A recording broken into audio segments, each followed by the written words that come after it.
kind of forget that as we're racing through fall here, that it's 80 degrees out, that we're exactly 3 weeks out from Election Day tonight. But a lot of the focus is starting to turn to next year's election and what it means for the governor's office here in New York. Yeah, we have decision 2021, but now we're talking 2022. Kathy Hochul holds the office right now and running to get a full term in Albany, but opponents and potential opponents for the Democratic nomination are really starting to line up. And today we got a look at where that race could go from here, thanks to the pollsters at Marist. So we'll go over some of the key findings for you here. First, they asked how the governor's doing right now. 49% of New Yorkers approve of Governor Hochul, 31% disapprove, and then 20% unsure.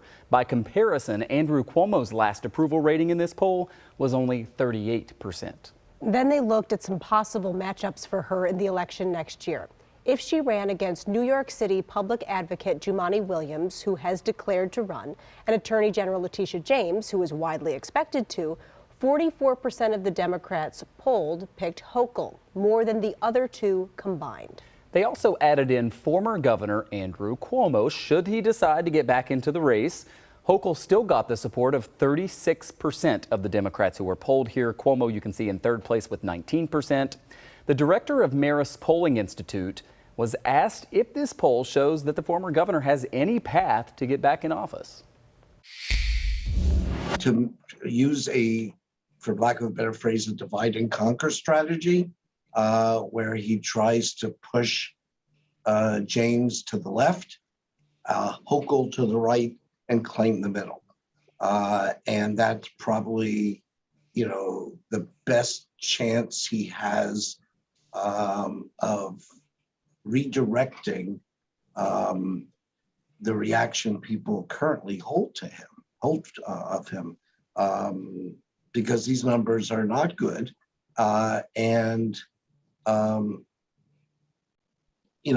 just saying, I did a good job and let's ignore, the nursing home, let's ignore the James report, and let's just, say, reclaim it is not going to be a convincing argument. He's got to provide some stronger argument.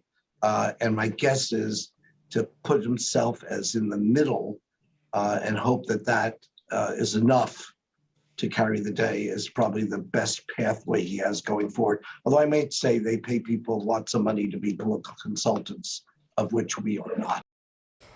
And it isn't like New Yorkers are clamoring for former Governor Cuomo to get back into this. 77% of those who were polled say they don't want him to get back in the race. And Mirengoff also says the important thing to underscore here is that we are still very early on in this race. And this is sort of the morning line. You have some people who are well known on the field. It's not sort of, no one's particularly anonymous, with the exception of Williams, who's not well known. But certainly when it comes to Governor Hochul, she's established herself. And obviously former Governor Cuomo is very well known as well. So it's not like we're starting from nowhere, but it still is very early in terms of a primary, a nomination ballot, and obviously for a general election.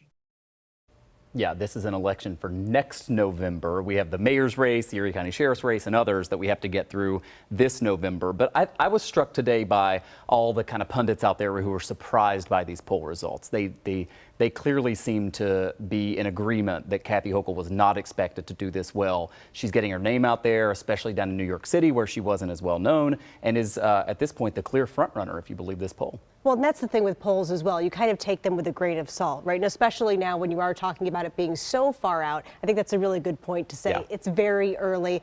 This is one sampling. And it's just a moment in time, as you say. This is where the race is right now. My goodness, how much it could change. Yeah, for sure. Well, we want to also give you a quick look ahead here at one of the stories coming up on Nightly News, a report on and reaction to the controversial and sudden resignation of Las Vegas Raiders head coach Jon Gruden after leaked emails showed his racist, homophobic, and misogynistic comments. On one hand, you could look at it and say Jon Gruden is the outlier. On the other hand, you could look at it and reasonably assume that plenty of other people, and maybe everyone connected to the teams and the league, act this way and talk this way. We just don't know. And the best way to find out is to have full transparency when it comes to the Washington football team investigation that gave rise to these emails that were leaked regarding John Gruden. And we should let you know, breaking news right now, just moments ago, the Tampa Bay Buccaneers, who Gruden won a Super Bowl with, announced that they're actually removing him from their Ring of Honor. Coming up on NBC Nightly News, who else these emails could affect and how the league is really wrestling with changing its culture to be more inclusive. Again, lots of coverage on that when NBC Nightly News with Lester Holt. Well, that's going to do it for today's Town Hall here at 5:30. We'll see you again tomorrow.